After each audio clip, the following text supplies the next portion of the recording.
Welcome to yet another episode of the Economic Times Cutting Chai Stories, a series of conversations with CXOs and business leaders over chai or coffee, if that's your preference, brought to you by ET Edge, where we talk about their lives, hobbies, interests, and also touch upon various other topics. The urgency and pressure on business leaders as they navigate the COVID-19 pandemic has been immense. And right now, we're in the midst of the second wave. These business leaders have been constantly monitoring myriad ways to ensure that their respective companies stay on course in the new normal. The incredible demands placed on them makes us often wonder how they have time for family, hobbies, or any personal downtime. And let's not forget that they are mere mortals. This initiative by ET Edge is aimed to create a deeper connection with them and to get a sense of what business leaders of several prominent companies do when they are not in business mode. Today, it's my pleasure to host Rajiv Sharaf, Chief Information Officer, Torrent Power Limited. Rajiv, welcome to the Economic Times Cutting Chai Stories. Thank you, Ivan. It's my pleasure to be with you. Wonderful. So let me start by asking you a very simple question. Work from home is happening. The pandemic has affected us. Lockdown mode. What does a typical day in your life currently look like? See, this work from home has really changed the way we used to work earlier. Now, because of this work from home, the typical day starts with morning, some pranayama yoga, followed by routine exercise, followed by reading the newspapers, then schedule of leadership meet within the information technology, leadership meet within the business, and then reading the books, reading important articles, participation in various important seminars, workshops, and then at the end of the day, taking the review of the team and ensuring that all the things are well under control, things are moving as planned. So that's how it happens throughout the day. And then once the day ends, you are with the family, enjoy the family life. That's all. Wonderful. It's the end of the week, more or less. I know Saturday, Sundays, there's no end for you all. And it's a pretty packed day when you look at it. And yet you look very relaxed and calm. So, well done. Thank you. Okay. From the present, let's go into the past. If you were to go back to your younger days, whether in school, college, even growing up, take us through your journey in terms of, what were your ambitions then when you were a young boy? What were the influences on you? Anything that you want to tell us about your journey as a youngster? Yeah. It's really interesting. See, when I look back, when I was young, when I was child, and when I look back and then see where I am today, I really see myself that yes, I have accomplished whatever I wanted to be. But just going back to childhood, see, I spent my childhood in a very small village, name is Vasad, which is near Vadodara. And my parents used to be work as a farm superintendent in government of India, ICR. So we all were working in a rural area, which as of today is everybody talks of rural, but I have really seen the pain which rural India faces. And I used to travel to school every day around 10 kilometers of the distance, reading in the lantern, walking sometimes through the flooded water. When there is Mahisagar river, there used to be flood, walking through the flooded water and then attending the school. So all these difficulties and all the challenges has made me stronger and stronger day by day. So that has been there as a part of my childhood. And then I have seen that in childhood, in rural areas, the doctors used to come on their moped or, scooter and then visit the families. And I was seeing how the entire family will be around near the cot of the patient, and doctor will come and everybody look him as if he is the Farishta or he's a god, and then he will give one injection or one or two tablets, and people will feel relaxed. So, and I made up my mind that I must become a doctor. And that is how I started aspiring. I started preparing for the schools and for exams and all that. But somehow I could not make it to medical college. And then I took up engineering as my career. And then as and when the life made the turns, I went on accepting the challenges, turns, and then took up the all the new challenges as a part of opportunities to learn, and then build up my career. That's how it happened. Amazing. Uh, we don't just get a diamond out of thin air. It goes through a rigorous process. And what I've got in the brief way you've taken us through your journey and your past is that there were a lot of hardships. And I think what you're acknowledging is that has contributed to who you are and the way you are today. Thank you for sharing that with us. Thank you. Okay. Do you remember receiving your first salary? And if you do, could you tell us how you spent that money that you received?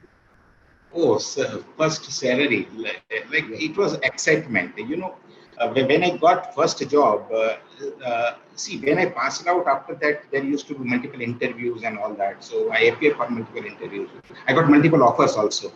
But I selected one small company and getting first job. And after the getting first salary, is immense importance in everybody's life. And I got salary of 1,650 rupees. Okay. That was my salary, and with that salary, that's a cash. It used to come into the envelope, and I was thinking, what should I do? So I went home with the envelope, gave it to my mother, and told her, "This is my first salary, Mama." And she told, "Just give it to God's place, put it there, so that this is the first salary. Let her give it to God." Then I said, "Fine, Mommy, I am doing it. But Mommy, I want to buy something. I want to do something also on this salary." And then she said, "Yes, what you want to do?" Then I said, I took out some of the money out of it. I said, "I will tell you after 2 or 3 days." And I was in Vadodara, my first job in Vadodara. So I went to the city, got one good sari for me, got a very good dress, one good shirt for my brother, one good dress for my sister, and one book for my father, because my father was not have anything. He didn't want any clothes kind of thing. He's a very simple person. So I gave him a good book as a gift, because we have a culture that read the books and make books as your good friend. So he's fond of reading books. So I gave him book. So, and I still remember how and excited everybody was, because everybody got something which was touching to them. Mm. Yeah, so amazing. It's still in my mind. It's still in my mind, and I still remember that memory. Yeah. Amazing, Rajiv, because today we have the benefit of hindsight, and we can look back at that time. Like you said, there's hardship, and you wonder what's going to happen, what's not. And today, when you look back, these are the memories that make life worth it. Right. Absolutely. And like you're saying, the way you narrated it, I could actually picture it in front of me. These vivid memories make life worth it. Right. Those days. So wonderful. Thank you for sharing that with us. Okay, moving on to uh, leadership. You're in a leadership role within your organization. Uh, what do you think are the skills, be it managerial, be it people management, whatever, that are essential for any leader? See, this is very interesting question, because we normally think that leader should be MBA, he should go to the management school and get some sort of degrees and all. Leadership is not that. Leadership is understanding your team, making your team, driving the team, nurturing the team, identifying talent within them, give them the motivate, give them the freedom to work, and then create leaders out of them. So you should not get afraid here, if I am giving him some sort of delegation or I'm empowering him. Sometimes what will happen to my position? So That is something which is not required. So these are the important attributes of the leadership. And at the same time, passion, lead from the front. If there is a problem, take the ownership of the problem. But if there is success, give it to the team. So wherever requires, scold the team. But wherever you require a pat at the back, give the pat at the back. The team stand by with you and the team works for you. These are the key things. And balance is something like competency, reading new things, what are the new things happening in the market, how it relates to our business, what business we are into it, how do I try to help the business by using technology, how do I correlate the new innovation into the technology, how do I meet with my friends, my colleagues, share like we are discussing right now over a tea. How can we have over a tea discussion? What else we can do it, and then trying to do the roadmap. That is how the leadership overall becomes successful. So, taking care of your teams down the line, taking care of your colleagues, and then looking upwards and looking in with your peers. This is how the leadership role I can define. Wonderful, very well articulated. I like that. Um, while we're still reeling, Rajiv, from the COVID-19 pandemic, we're bang in the midst of a second wave. We say a third wave is around the corner. There seems to be, at least when it comes to a media perspective, newspapers, television channels, X, Y, Z, it's all doom, gloom. But I'd like your views and thoughts on what are some of the positive outcomes from this pandemic, not just for us today, but something that we can take going forward. If you could focus on the positive outcomes. Yeah, definitely. This COVID has really taught all of us. See, two, three things. Let me narrate one by one. See, two, three things. One is family value. See, in every India or even all the countries, people started going to nuclear families, and people were not staying together. Now, because of the COVID, because of lockdown, non-availability of the buys and non-availability of all the supporting systems, people have learned how to have the shared responsibility among the family members and how to live together and what are the benefits of joint family, living together. That is one of the good thing, which I must say COVID has taught all of us, because we all have become more of the physical material kind of thing and then trying to work in a nuclear family. That is one of the things. Second is, I take it adoption of the technology, because technologies were coming up. And we all were knowing, even business was also knowing, everybody was knowing, but then, when to do, how to do, nobody was ready with change mindset, and because it is all requires change management. Right. And this is the forced change. So everybody has to accept it, and it has become so easily acceptable that everybody has started now understanding what are the benefits of it. So that the basic block to implement any technology change is taken care of by COVID. So COVID that way is a blessing in the disguise. Now, earlier we had mentality that if anything in front of me, then only I can control, I can monitor. And then people are thinking, people used to go to the office to the work. Now work from home, WFH, has become standard buzzword. It's a word. It has become a word now. Otherwise, we know, if you ask anybody before 2 years, what is WFH? Nobody will know what is WFH. So this is a good buzzword. But that also tells you one good thing in terms of IT.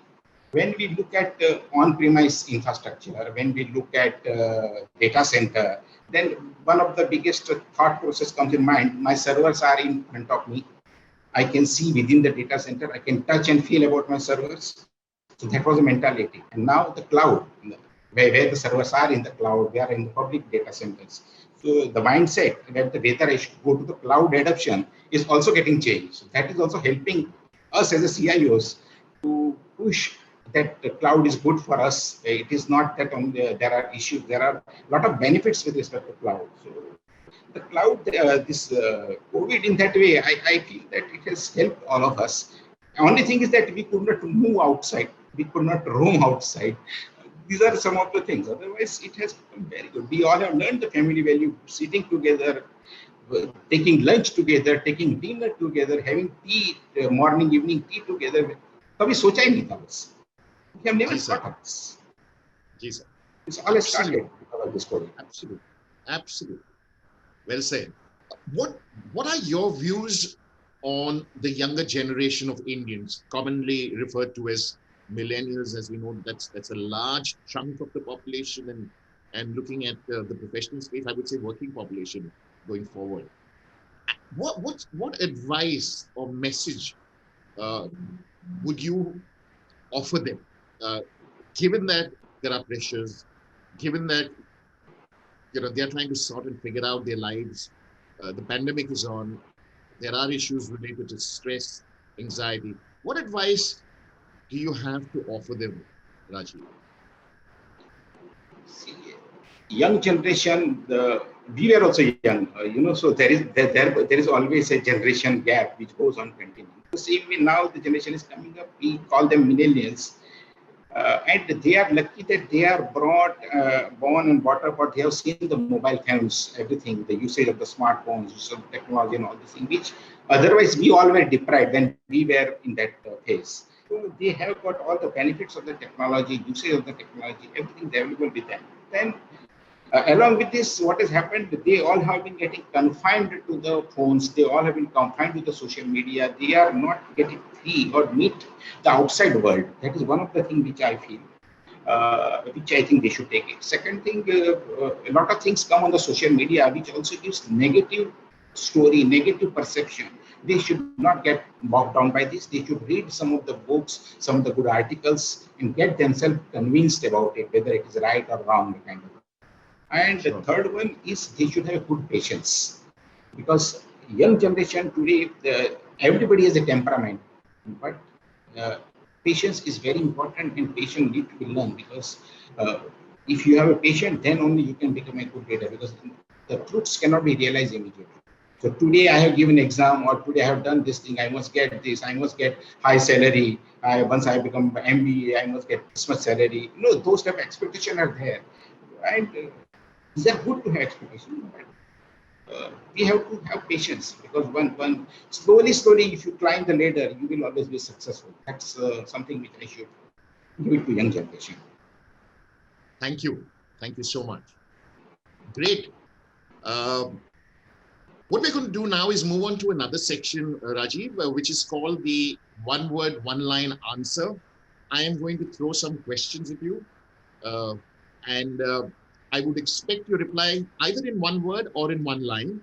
And if it's more than one words, then I'll say answer it in three words. So it's going to be a fun section, and there are no wrong answers. There are only right answers, because all the answers are going to be your answers. Oh, it's Okay. interesting. It's interesting. Yeah. Okay. So shall we I go was for it? I was attending the Data Nika, young days Data Nika challenge. One answer, one question. Yes. Yeah. Yes. Yes. Yeah. So shall we go for it? Yeah. Yeah. Okay. Rajiv, what was your favorite subject in school? Mathematics. And which subject did you dislike the most in school? Geography. Okay. What's your favorite meal or dish? Khichdi. Okay. Which business leader do you look up to or admire the most? Kumar Mangalam Birla. Okay. How many languages can you speak, and can you name them? Four languages: Gujarati, Marathi, Hindi, and English. Are your friends completely opposite to you, or are most of them similar to you? Similar. Similar to me. Okay. I'm coming back to food. When you were growing up as a kid, what was your least favorite food item? And do you still today hate it?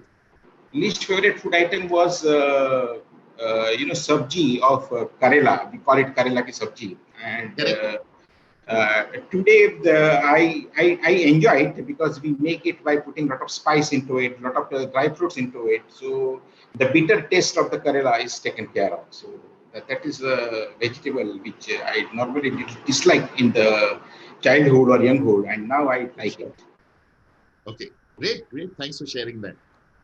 Uh, Tell me something. Do you prefer shopping in store, or do you prefer shopping online? I prefer shopping in store. comfortable silences or incredible conversations? What would you choose? Conversations. Okay. Friends or family? I know it's a tough one, but go for it. Family. Chocolate or pickle? Chocolate. Okay. Would you rather be the funniest or the smartest person in a room? I will be smartest person. Okay. Uh, would you prefer living in a peaceful dictatorship or a chaotic democracy? I prefer a chaotic democracy. Okay. Would you rather be unable to use search engines or unable to use social media? No, I use both. Yeah, my question is, you have one choice.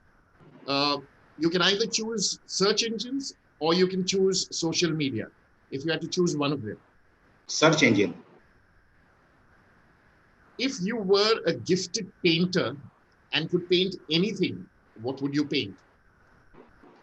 Uh, a rural a town wherein the river is flowing. There are some mountains. Some cows are uh, grazing there, and some person is there walking nearby. So some sort of vivid memories of my childhood. I will try to paint it. Idyllic village life. Absolutely. Absolutely. Okay. If you were a fruit, which fruit would that be? I would have been mango. Okay. If you could make a rule for a day, for one day only, and everyone had to follow it, what would it be? Keep silence. Nice. What's a quality or trait that you admire most in people? Patience and listening. Good. Would you rather prepare your children for the future or prepare a future for them? I will prepare future for them. Okay. Uh, my second last question, which three people, it could be living or dead, it could be fictional, would you like to have a cutting chai conversation with? Uh, it will be Mukesh Bhai Ambani. Then another is Narendra Bhai Modi, possible. And third one is my school principal, A.G. Patel, who taught me all this Okay, stuff. okay, wonderful. And my final one word, one line question is fill in the blanks or complete the sentence. Life is incomplete without dash. No, I don't get this thing. I want you to fill in the blanks. So the sentence is life is incomplete without dash. Life is incomplete without family. Without Family. family. Oh, wow. What a wonderful note to end this cutting chai conversation with. Friends, that was Rajiv Sharaf, Chief Information Officer, Torrent Power Limited. Rajiv, I had a great time interacting with you, and I'm sure the members of our audience will do too. Thank you for being very candid, forthright, and very, very transparent in answering all the questions very sportingly that were thrown at you. We wish you, Thank you. on Thank behalf of you. the Economic Times, the very best going forward.